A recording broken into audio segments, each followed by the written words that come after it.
Hello all, welcome to crown academy.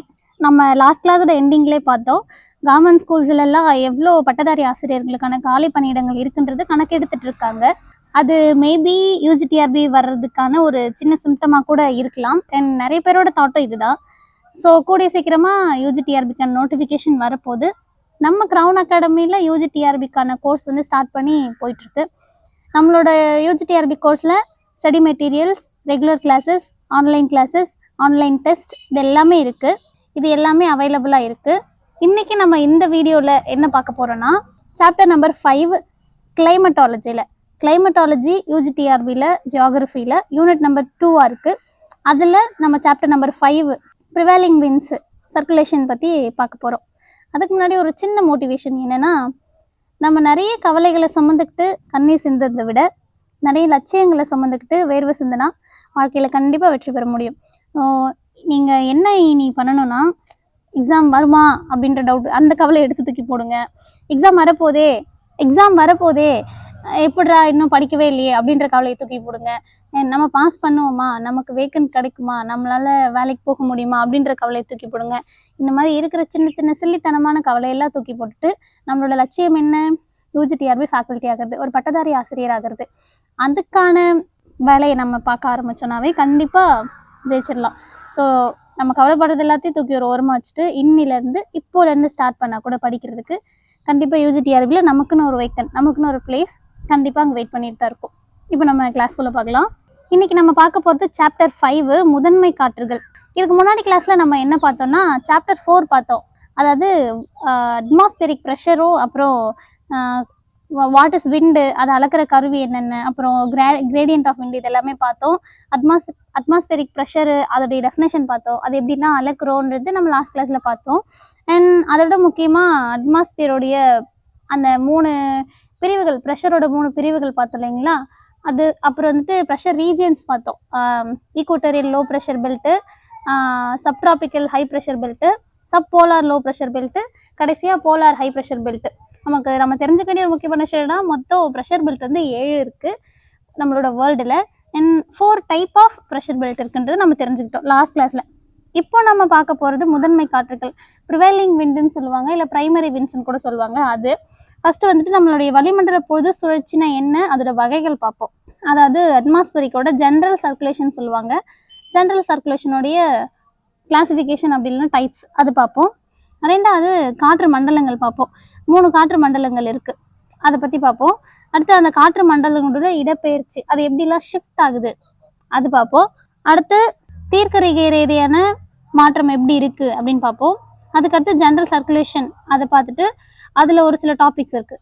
அடுத்து கடைசியாக jet காற்றோட்டம் பற்றி பார்ப்போம். ஜெட் ஸ்ட்ரீம் வந்துட்டு இருக்கிறதுலே கொஞ்சம் இம்பார்ட்டண்ட்டான ஒரு காற்றோட்டம் ஜெட்டு, அதை பற்றி பார்ப்போம். அது எங்கே உருவாகுது, எப்படி ஃப்ளோ ஆகுது, எந்த இடத்துல அது ஃப்ளோ ஆகும், எவ்வளோ ஹைட்டில் ஃப்ளோ ஆகும், அதனால் என்ன விளைவுகள் ஏற்படும் அப்படின்றதெல்லாம் பார்த்துட்டு கடைசியாக ப்ராக்டிஸ் கொஷினோட இந்த செஷனை என் பண்ணிக்குவோம். அட்மாஸ்பியர் கூட ஜென்ரல் சர்க்குலேஷன், முதன்மை காற்று பற்றி பார்க்கறதுக்கு முன்னாடி நம்ம அட்மாஸ்பியரோட ஒரு ஜென்ரல் சர்க்குலேஷன்னா என்ன அப்படின்னு பார்க்கணும். இப்போ நம்மளுடைய அட்மாஸ்பியர் இருக்கு இல்லைங்களா, அங்கே வீசுகிற காற்று, அந்த காற்று வந்து வளிமண்டலத்தில் ஒரு சுழற்சி மாதிரி தான் வீசும். அந்த சுழற்சி தான் நம்ம வளிமண்டல பொது சுழற்சின்னு சொல்லுவாங்க. நம்மளோட அர்த் சர்ஃபேஸ் இருக்குல்ல, நம்மளோட அர்த் சர்ஃபேஸில் சூரிய கதிர்வீசலுடைய சீரற்ற பரவல் நம்பர் 1. ரெண்டாவது நம்மளோட அர்த் சர்ஃபேஸோடைய கேரக்டர் நம்பர் 2. அடுத்து வளிமண்டலத்தில் இருக்க கூட்டமைப்பு நிறைய இருக்கு இல்லைங்களா. நம்ம பார்த்தோம் அட்மாஸ்பியரோட காம்போனன்ட்ஸ் பார்த்தோம். கேஸ் இருக்குது, வாட்டர் வேப்பர்ஸ் இருக்குது, டஸ்ட் பார்ட்டிகல்ஸ் இருக்குது, கிளவுட்ஸ் இருக்குது, இந்த மாதிரியான கூட்டமைப்பு. இது எல்லாமும் தான் அட்மாஸ்பியரோடைய ஜென்ரல் சர்க்குலேஷன் உருவாகிறதுக்கு முக்கியமான காரணமாக இருக்குது. அண்ட் அட்மாஸ்பியர் சர்க்குலேஷனுக்கான சக்தி அது எங்கே அதிகமாக கிடைக்குதுன்னா நம்மளுடைய அயன மண்டலம் இருக்கு இல்லைங்களா, ட்ராபிக்கல் ரீஜன். அயன மண்டலம்னா ட்ராபிக்கில் இருக்கிற கடல் பகுதி இருக்கு இல்லைங்களா, அங்கேருந்து ஆவியாதல் மூலயமா வர உள்ளுறை வெப்பம், அந்த வெப்பத்தின் மூலயமா தான் அட்மாஸ்பியருடைய சுழற்சி வந்து உருவாகுது. அண்ட் அட்மாஸ்பியர் சுழற்சிக்கான காரணமாக அட்சரேகை ரீதியான வெப்பநிலை வந்து அதிகமாக இருக்குது. அதை தான் வந்துட்டு ஒரு இப்போ அதை 3ஆக பிரிச்சிருவாங்க. அட்மாஸ்பியரிக் சர்க்குலேஷன் முதல் நிலை சுழற்சி, 2ஆம் நிலை சுழற்சி, 3ஆம் நிலை சுழற்சின்னு 3ஆக பிரிப்பாங்க. இந்த 3 எதை பேசிக்காக வச்சு பிரிக்கிறாங்க அப்படின்னா நமக்கு தெரியும், லேட்டிடியூட்ஸ் வச்சு தான். இப்போ அதில் 0 லேட்டிடியூட்லேருந்து ஒரு சர்டைன் லேட்டிடியூட்ஸ் வரைக்கும், அதாவது இப்போ ஒரு 23 டிகிரி வரைக்கும் ஒரு செல்லாகவும், அடுத்து ஒரு செல்லாகவும் அதுக்கு அடுத்து இருக்கிறது ஒரு செல்லாகவும் மொத்தம் 3 செல்லாக பிரிச்சிருப்பாங்க. எதை பேஸ் பண்ணி பிரிச்சிருப்பாங்கன்னா லாட்டிடியூட்ஸை பேஸ் பண்ணி பிரிச்சிருப்பாங்க.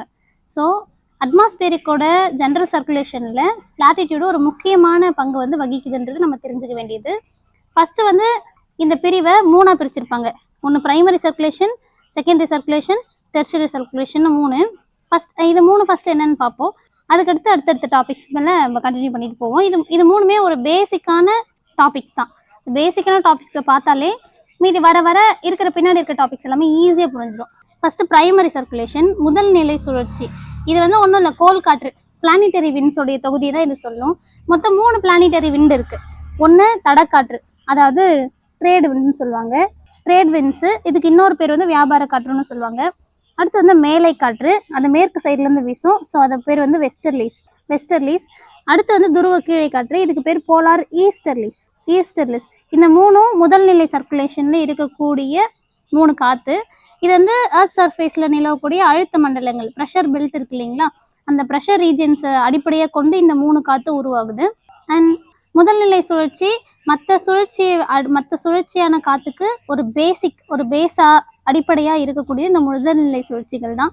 அடுத்து இந்த முதல்நிலை சுழற்சியில் காற்று வந்து அதிக பரப்பில் வீசும். ஸோ இதை வந்து மேக்ரோஸ்கேல் சர்க்குலேஷன் சொல்லுவாங்க. அடுத்து 2ஆம் நிலை கொஞ்சம் மாடரேட்டாக வீசும். டெர்ஷரி 3ஆம் நிலை வந்து கொஞ்சமான இடத்துல லோக்கலாக ஒரு சில இடத்துல மட்டும்தான் வீசும். ஆனால் இந்த முதல்நிலை காற்று மேசிவாக பெரிய பெரிய ரீஜியன்ஸில் இந்த காற்று வந்து வீசிட்டு இருக்கும். அடுத்து செகண்டரி சர்க்குலேஷன், 2ஆம் நிலை. இதுக்கு கீழே வர்றது எதுனா சூறாவளி, நம்மளோட சைக்ளோன், ஆன்டி சைக்ளோன், பருவக்காற்று வழிப்பகுதி, சைக்ளோன்ஸு, ஆன்டி சைக்ளோன்ஸு, மான்சூன், அதுக்கப்புறம் ஏர்மாஸ். இது எல்லாமே வந்து செகண்டரிக்குள்ளே வரும். இது எல்லாமே வந்துட்டு காலநிலையோட அளவை காட்டக்கூடிய ஒரு சினோப்டிக் ஸ்கேல் சர்க்குலேஷன் அப்படின்னு ஒரு பேர் இருக்குது. இந்த சினோப்டிக் ஸ்கேல் சர்க்குலேஷன் அப்படின்னா என்னன்னு கேட்டாங்கன்னா அது செகண்டரி சர்க்குலேஷனை தான் சொல்லுவாங்க. அடுத்து டெர்ஷரி சர்க்குலேஷன், இது வந்து லோக்கல் விண்ட்ஸ், தலைக்காற்றுகள்னு சொல்லுவாங்க. லோக்கல் ஃபேக்டர்ஸால், தலைக்காரணிகளால் உருவாக்கப்படுற காற்று தான் வந்து தலைக்காற்று. இது சின்ன சின்ன பரப்பில் தான் இது வந்துட்டு வீசும். அண்ட் அந்த சின்ன சின்ன பரப்புடைய வானிலை வெதர் கண்டிஷனை பாதிக்கக்கூடிய ஒரு முக்கியமான பங்கு யாருக்கு இருக்குன்னா நம்மளுடைய லோக்கல் விண்ட்ஸுக்கு இருக்குது. இது குறுகிய இடத்தால வீசுறதால இதை மீசோ அப்படி இல்லைன்னா மைக்ரோஸ்கேல் சர்க்குலேஷன் அப்படின்னு சொல்லுவாங்க. அதுக்கு எக்ஸாம்பிள் வந்து நிறைய இருக்குது. ஹெர்மட்டான் இருக்குது, அப்புறம் வந்துட்டு நிறைய இருக்குது, சிராக்கோ இருக்குது, அப்புறம் நம்ம இந்தியாவில் வீசுகிற காற்று எதுனா லூ இருக்குது, மேங்கோ ஷோவர் இருக்குது. இந்த மாதிரியான காற்று எல்லாமே நம்ம இந்தியாவில் வீசக்கூடிய லோக்கல் விண்ட்ஸாக இருக்கும். அடுத்து வளிமண்டல பொது சுழற்சி இருக்கு இல்லைங்களா, ஜென்ரல் சர்க்குலேஷன். அது ஏர்த்தோடைய சர்ஃபேஸில் வீசக்கூடிய காற்றோட்டங்கள்லையும் வளிமண்டல உயரங்களில் வீசக்கூடிய காற்றோட்டங்கள், இது ரெண்டுத்தையுமே உள்ளடக்கியதான் நம்மளோட அட்மாஸ்பரிக் சர்க்குலேஷன். கீழே இருக்கிற சர்ஃபேஸ் விண்டும் சரி, மேலே இருக்க அட்மாஸ்பரிக் விண்டும் சரி, ரெண்டுமே வந்து அதுக்குள்ளே தான் இருக்கும். அடுத்து ஒரு இடத்துடைய வெதர் கண்டிஷனை கரெக்டாக புரிஞ்சுக்கணும் அப்படின்னா அதுக்கு நம்ம ஃபஸ்ட்டு ஏர்த் சர்க்குலேஷனை, அட்மாஸ்பரிக் சர்க்குலேஷனை புரிஞ்சுக்கணும். இதில் நான் அந்த இது சொன்னாங்க இல்லைங்களா முதல்நிலை, அந்த முதல்நிலை இதுதான். ஃபஸ்ட்டு வந்து ட்ரேடு விண்டு வந்து இங்கே வந்து சேருது பாருங்கள், இதுதான் வந்து ட்ரேடு விண்டு எப்படி உருவாகுதுன்னு நமக்கு தெரியும்.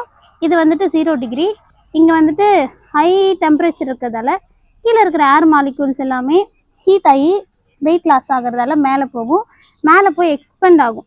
இப்படி எக்ஸ்பெண்ட் ஆகி இப்படி வரைஞ்சா கரெக்டாக இருக்கும். இப்படி இருக்குது, இது வந்து மேலே போகி திரும்ப சிங்க் ஆகி ஒரு 30 டிகிரி லேட்டிடியூட்ஸ் நார்த்து, ஒரு 30 டிகிரி சவுத்தில் மேலே போயிட்டு திரும்ப வந்து கீழே இறங்கும். அதுதான் வந்து ட்ரேடு விண்டு. அந்த ட்ரேடு விண்டு தான் இங்கேருந்து இப்படியும் இங்கேருந்து இப்படியும் வீசும். இதோ பாருங்கள், இதுதான் ட்ரேடு விண்டு. அடுத்து இங்கே 60 டிகிரி நார்த் இருக்கும், இங்கே 90 டிகிரி நார்த் இருக்கும். 90 டிகிரியில் இருக்க நார்த்து காற்று வந்துட்டு இங்கேருந்து இப்படி வீசும். இந்த 60லேருந்து காற்று இப்படியும் வீசும். இப்படி போகிற காற்று தான் வெஸ்ட்லேருந்து உருவாகிறதுல அதுக்கு பேர் வெஸ்டர்லீஸ்னும். இங்கேருந்து காற்று வரும், இங்கேருந்து வர காற்று ஈஸ்ட்லேருந்து வீசுறதால இதுக்கு பேர் ஈஸ்டர்லீஸ்னு 3 பேர் வச்சுருப்பாங்க. அதுதான் இந்த மூணு சர்க்குலேஷனும். அடுத்து வளிமண்டல பொது சுழற்சியை விளக்கக்கூடிய 2 மாடல்ஸ் இருக்குது. ஃபஸ்ட்டு மாடல் என்ன சொல்லுதுன்னா, பூமி வந்துட்டு நிலையாக இருக்குது, பூமிக்கு வந்து ஒரே ஒரு கேரக்டரிஸ்டிக்ஸ் தான் இருக்குது, ஒரே மாதிரியான கேரக்டரிஸ்டிக்ஸ் இருக்கிற ஏர்த் சர்ஃபேஸ் இருக்குது. அண்ட் புவிநடு கோட்டு பகுதியில் அதிகமான வெப்பமும் துருவ நோக்கி போக போலார் ரீஜன் நோக்கி போக வெப்பநிலை வந்து குறைஞ்சிட்டே இருக்குது. அது மட்டும் இல்லாமல் இந்த டெம்பரேச்சர் அடிப்படையாக கொண்டு தான் வளிமண்டல பொது சுழற்சி அட்சரேகை ரீதியாக ஒரே அமைப்பு கொண்ட காற்றோட்டமாக நிலவுதுன்னு சொல்லியிருக்காங்க. அந்த மாதிரி புவிநடு கோட்டு வெப்பம், புவிநடு கோட்டில் நம்மளுடைய நம்மளோட ஈக்குவேட்டர் ரீஜியனில் டெம்பரேச்சர் அதிகமாக இருக்கிறதால அங்கே காற்று வெப்பமாகி அதன் விளைவாக அந்த காற்று மேலே போகுது, மேலே போய் விரிவடையுது, விரிவடைஞ்சு அந்த காற்று வந்துட்டு மேகமாக மாறி அங்கே மழை கொடுக்குதுன்றது நம்ம எல்லாருக்கும் தெரியும். இதே மேல் மட்டத்தில், அதாவது துருவ பகுதியில் காற்று கிடைமட்டமாக போகும். ஈக்குவேட்டர் ரீஜியனில் காற்று செங்குத்தாகவும் போலார் ரீஜியனில் காற்று கிடைமட்டமாக போகும். அண்ட் போலார் ரீஜியனில் காற்று கீழே இறங்குற பண்பு வச்சுருக்கோம், ஈக்குவேட்டரில் காற்று மேலே போகிற பண்பு வச்சுருக்கோம். ஏன்னா போலார் ரீஜியனில் காற்று வந்து டெம்பரேச்சர் இல்லாமல் அது விரிவடையாமல் சிங்க் ஆயிரும், விரிவடையாமல் சிங்க் ஆயிரும், சுருங்கிறதால அதுக்கு ஜாஸ்தியான வெயிட் இருக்கிறதால அது கீழே இறங்கி வரும். இப்படி தான் வந்துட்டு நிலநடுக்கோட்டு பகுதியிலையும் துருவ பகுதியிலையும் காற்று வந்து 2 டைப்பாக வந்துட்டு மாறுது. அடுத்து செகண்ட் மாடலில் என்ன சொல்கிறாங்கன்னா, முதல் மாடலில் சொன்ன மாதிரி முதல் எடுகோள் நீக்கப்படுறது, அது வந்துட்டு முதல் மாதிரியில் கருதப்பட்ட ஒரு செயல்முறை. அன்செல்லுலார் அப்படின்ட்டு 3 செல்லுலாரில் இந்த காற்று வந்து உருவாகும்னு சொல்லியிருக்காங்க. செல்லா, அதை வந்து எப்படி அட்சரேகையை மையமாக வச்சு உருவாகுதோ இது வந்து செல்லா மண்டலமாக உருவாகும்னு சொல்கிறாங்க. அதுதான் ஹாட்லே செல்லு, போலார் செல், அப்புறம் வந்து இன்னும் ஒரு செல் இருக்குது. இந்த 3 செல்லாக வந்து இங்கே தான் உருவாகும். ஃபெரல் செல், ஹார்ட்லி செல், போலார் செல், இப்படி 3 செல்லாக வந்து உருவாகுது எங்கன்னா இந்த செகண்ட் மாடலில் சொல்லப்படக்கூடிய அந்த 3 செல்கள். காற்று மண்டலங்கள் இருக்குது. 4 டைப் ஆஃப் காற்று மண்டலங்கள் வந்து உருவாயிருக்கும். ஒன்று டோல்ட்ரம், அதுக்கு நம்ம ஆல்ரெடி பார்த்தோம் இல்லைங்களா, அமைதி மண்டலம். அடுத்து ட்ரேட் வின்ஸு, தடக்காற்று, அப்படி இல்லைன்னா வணிக காற்று, வியாபார காற்று, இதெல்லாமே அதோட பேர் தான். அடுத்து தேர்ட் ஒன் வந்து மேலை காற்று மண்டலம், அது வந்து வெஸ்டர்லைஸ் விண்ட் பெல்ட்னு சொல்லுவாங்க. ஃபோர்த் ஒன் வந்து போலார் ஈஸ்டர்லைஸ், துருவ கிழை காற்று. இந்த 4 மண்டலம், இது 4 மண்டலம் எப்படி உருவாகுதுன்னா, பூமி ஒன்று தன்னைத்தானே சுற்றிக்கிறது, ஃபர்ஸ்ட் ரீசன். 2வது பூமி சூரியனை சுற்றி வருது, செகண்ட் ரீசன். அடுத்து 3வது பூமி அதோடைய ஆங்கிளில் 23 டிகிரி சாஞ்சு இருக்குது. இந்த 3 காரணத்தால தான் இந்த மாதிரி நமக்கு ஈஸியாக ஒரு சிம்பிளான ஒரு விண்டு சிஸ்டம் இல்லாமல் இந்த மாதிரி ஒரு டஃப்பான சிக்கலான விண்டு சிஸ்டம் இருக்கிறதுக்கு முக்கியமான காரணமாக இந்த 3 காரணமும் இருக்குது. ரெண்டு ஹெமிஸ்பியர்லையுமே இது இருக்கும். 0 டிகிரி லேட்டிடியூடில் இருக்கிறது டோல்ட்ரம், அமைதி மண்டலம், இல்லைன்னா அதுக்கு பேர் ஐடிசிசெட் சொல்லுவாங்க, இன்டர் டிராபிக்கல் கன்வர்ஜென்ட் ஜோன். எழுதி வச்சுக்கோங்க, இன்டர் டிராபிக்கல் கன்வர்ஜென்ட் ஜோன். அதுக்கு மேலே இருக்கிறது ஹார்ஸ் லேட்டிடியூட் வரைக்கும் வீசுறது வெஸ்டர்லைஸு. அடுத்து 60 டிகிரி 90 டிகிரிலேருந்து 60 டிகிரி நோக்கி வீசுறது போலார் ஈஸ்டர்லைஸ். இதே மாதிரி தான் வந்துட்டு சதர்ன் ஹெமிஸ்பியர்லையும் இருக்கும். ஃபர்ஸ்ட் ஒன் பார்ப்போம், டோல்ட்ரம். இந்த அமைதி மண்டலம் வந்து நம்மளோட எர்த் ஈக்குவேட்டர் ரீஜியன்லேருந்து 5 டிகிரி நார்த்து 5 டிகிரி தெற்கு வரைக்கும் அமைஞ்சிருக்கும். 2 தடக்காற்று, அதாவது வியாபார காற்று, மேலேருந்து வர்றதும் கீழேருந்து வர்றதும் ரெண்டுமே சேர்ற ஒரு இடம், அந்த இடத்துக்கு பேர் தான் வந்துட்டு டோல்ட்ரம் அப்படின்னு சொல்லுவாங்க. அதை தான் வந்து ஐடிசிசெட் அப்படின்னு சொல்லுவாங்க. இந்த 2 தடக்காற்றும் சந்திக்கும் போது அந்த இடத்துல இடை அயன குவியும் மண்டலம் உருவாகுது, அது ஐடிசிசெட், இன்டர் டிராபிக்கல் கன்வர்ஜென்ட் ஜோன். இது உருவாகுது. இந்த பகுதியில் அழுத்த சரிவு குறைவாக இருக்கும். ஸோ காற்று வந்து ரொம்ப காமாகவும் மெலிசாவும் வீசும். அண்ட் அடிக்கடி வந்துட்டு சேஞ்ச் ஆகக்கூடிய கேரக்டர் வச்சுருக்கும் இந்த காற்று. அண்ட் காற்றோடைய கிடை சலனம் இருக்கு இல்லைங்களா, கிடைமட்டமாக நகரக்கூடிய சலனத்தை விட செங்குத்து சலனம் தான் அதிகமாக இருக்கும். நல்லா ஞாபகம் வச்சுக்கோங்க, ஈக்குவேட்டர் ரீஜியனில் காற்று செங்குத்தாக தான் அதிகமாக நகரும், போலார் ரீஜியனில் தான் வந்துட்டு காற்று கிடைமட்டமாக நகரும். அண்ட் இந்த மாதிரி வெப்பசலனம் ஏற்படுறது மூலயமா தான் அங்கே காற்று மேலே போய் அது மேகமாகி நிறைய அடர்ந்த மேகங்கள் உருவாகுது. அண்ட் டெய்லி அங்கே வந்து இடியுடன் கூடிய மழை வருது. அந்த டெய்லி வர மழைக்கு நமக்கு தெரியும், அதுக்கு பேர் தான் 4 o'clock ரெயின்ஃபால் அப்படின்னு சொல்லுவாங்க. இந்த அமைதி மண்டலம் வந்து சில சமயத்தில் இருக்கவே இருக்காது, மறைஞ்சு போயிடும். அது இல்லாமல் சில சமயத்தில் அதிக பரப்பில் வந்து இது காணப்படும். எப்போனா அதிகமான சம்மர் டைமில் கொஞ்சம் 5 டிகிரி லேட்டிடியூட்ன்றதுக்கு பதிலாக 10 to 15 டிகிரி லேட்டிடியூட் வரைக்கும் கூட இது பரவி காணப்படுறதுக்கு நிறைய சான்ஸ் இருக்குது. பொதுவாக இந்த அமைதி மண்டலம் காணப்படுற பகுதி எங்கெங்கன்னா, 1 இந்திய பெருங்கடல், பசிபிக் பெருங்கடலுடைய புவிநடு கோட்டு மண்டலம், 2வது மேற்கு ஆப்பிரிக்கா, 3வது மத்திய மேற்கு கடற்கரை பகுதி, அமெரிக்காவோட மேற்கு கடற்கரை பகுதி. இந்த மாதிரியான பகுதியிலெல்லாம் இந்த டோல்ட்ரம் வந்து காணப்படுது. அடுத்து அமைதி மண்டலத்தில் வளிமுகம், ஏர்மாஸ், வளிமுகம், ஃப்ரண்ட்னு சொல்லுவாங்க இல்லைங்களா, இந்த ஃப்ரண்ட்ஸ் வந்து தோன்றுறதற்கு பெருசாக ரீசன்ஸ் வந்து இல்லாமல் போயிடும். அது நமக்கு தெரியும், ஃப்ரண்ட்ஸை பற்றி நம்ம பின்னாடி படிக்கும்போது தெரியும். ஒரு ரெண்டு முக்கியமான ஏர் மாசஸ், வளிப்பகுதிகள் வந்து உருவாகும். அதாவது இது வந்து ஒரு 5 டிகிரி செல்சியஸாகவும் இது ஒரு 25 டிகிரி செல்சியஸாகவும் 2 வேறு டிகிரி செல்சியஸில் இருக்கிற 2 வளி பகுதிகள் வந்து 2 மோதுற இடத்துல இங்கே வந்து ஏர் ஃப்ரண்ட் வளிமுகம் வந்து உருவாகும். ஆனால் ஈக்குவேட்டர் ரீஜனில் நமக்கு தெரியலைங்களா, வருஷம் முழுக்க ஒரே மாதிரி தான் வந்துட்டு வெயில் அடிச்சுட்டு இருக்கும், ஹையாக இருக்கும், எப்போவுமே ஒரே மாதிரி வெயில் இருக்கிறதுல அந்த இடத்துல ஃப்ரண்ட் வந்து தோன்றதுக்கு சான்ஸ் இல்லைன்னு சொல்லியிருக்காங்க. அடுத்து 2 தடக்காற்றுகள் சந்திக்கிற இடத்துல தான் இடை அயன வளிமுகம் உருவாகுது. இது நம்ம ரொம்ப இம்பார்ட்டன்ட், திரும்ப வருது. அண்ட் வளியியல் மீட்ராலஜியில் இடையயன வளிமுகம் அப்படி இல்லைன்னா இடையயன குவி மண்டலம் பற்றின ஒரு சில கருத்துக்களை யார் சொல்லியிருக்காங்கன்னா ட்ரிவர்த்தா வந்து சொல்லியிருக்காரு. ட்ரிவர்த்தாவோட காலநிலை வகைப்பாடு படிக்கும்போது இதை பற்றி நம்ம சேர்ந்து படிப்போம். அடுத்து ட்ரேட் காற்று, ட்ரேட் விண்டு, வியாபார காற்று, வணிக காற்று, இதுக்கு நிறைய பேர் இருக்குது. இது 5 டிகிரி லேட்டிடியூட்லேருந்து 30 டிகிரி லேட்டிடியூட் வரைக்கும் இந்த மண்டலம் பரவி இருக்கு. இது சப்ட்ராபிக்கல் ஹை ப்ரெஷர் பெல்ட்டு, அப்புறம் ஈக்குவேட்டரியல் லோ ப்ரெஷர் பெல்ட்டு. இது ரெண்டுத்துக்கும் நடுவில் 2 அழுத்த சரிவு, அதாவது ஒன்று லோ ப்ரெஷர் இன்னொன்று ஹை ப்ரெஷர், இந்த ரெண்டும் இருக்கிறதால அழுத்த சரிவு காரணமாக இந்த லோக்கல் விண்ட் இந்த ட்ரேட் விண்ட் வந்து இங்கே வீசுது. வடகோளத்தில் வடகிழக்கு தலைக்காற்றாகவும், நார்தர்ன் ஹெமிஸ்பியரில் நார்த் ஈஸ்ட், சதர்ன் ஹெமிஸ்பியரில் சவுத் ஈஸ்ட், தென்கோளத்தில் தென்கிழக்கு ட்ரேட் விண்டாகவும் இது வீசுது. அது மட்டும் இல்லாமல் இந்த ட்ரேட் விண்ட் வந்து எப்போவுமே நிலையாக வீசாது, ஒரு சமயத்தில் ஒரு மாதிரி இருக்கும். இதுக்கு கரெக்டான ஒழுங்கான ஒரு நிலை வந்து இருக்காது. பொதுவாக அயன மண்டலம் இருக்கு இல்லைங்களா, அயன மண்டலத்தோட கடற்கரைக்கு மேற்பகுதியில் விட கிழக்கு பகுதியில் தான் வந்து இது அதிகமாக இருக்கும். ஏன்னா இது east north east south east, அது தோன்றதே ஈஸ்டர்ன் சைடில் போது அப்போ வந்து ஈஸ்டர்ன் சைடில் இருக்க கடற்கரை பகுதியில் தான் இந்த காற்று அதிகமாக வீசும். ஈஸ்டர்ன் சைடில் இருக்க கண்டங்களுக்கு ஈஸ்டர்ன் சைடில் இருக்கிற இடத்துல தான் அதிகமான மழை பொழிவு கொடுத்து அந்த இடத்த செழுமையாக வச்சுக்கும். அடுத்து இந்த லோக்கல் விண்ட் வந்து ரொம்ப தூரம் பயணம் செய்கிறதால இதோடைய பண்பு வறட்சி நிறைஞ்சதாக இருக்கும். இந்த லோக்கல் விண்ட் வந்து எங்கே ஃபஸ்ட் எடுத்தோடனே அடிக்குதோ, இந்த லோக்கல் விண்ட் வந்து எங்கே ஃபஸ்ட் எடுத்தோடனே உருவாகுதோ அந்த இடத்துல நல்ல செழுமையாகவும், இது ட்ராவல் பண்ணி போக போக இது போகிற கடைசி இடத்துலலாம் வந்துட்டு செழுமை இல்லாமல் கொஞ்சம் வறட்சியாக காணப்படுது. ஆனால் இந்த காற்று கடலில் இருக்கும்போது நிலையாக இருக்கும். அந்த கடலில் இருக்கிற கடலுக்கு பக்கத்தில் இருக்கிற பகுதியில் எல்லாத்துலேயுமே வந்துட்டு நிறைய மழை வந்து பொழியும்.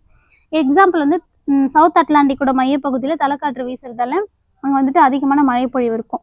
நம்மளோட ட்ரேட் விண்டோடைய ஆவரேஜான மாஸ் வந்து 1500 மீட்டர்லேருந்து 3000 மீட்டர் வரைக்கும் இருக்கும். நிறைய லார்ஜ் ஏரியாவை கவர் பண்ணியிருக்கும் நம்மளோட ட்ரேட் விண்ட். நம்ம ட்ரேட் விண்டு ஸ்டார்ட் ஆகிற இடத்துலேருந்து முடிகிற இடம் வரைக்கும் அதோடைய மாஸ் வந்து வேறு மாதிரி இருக்கும்.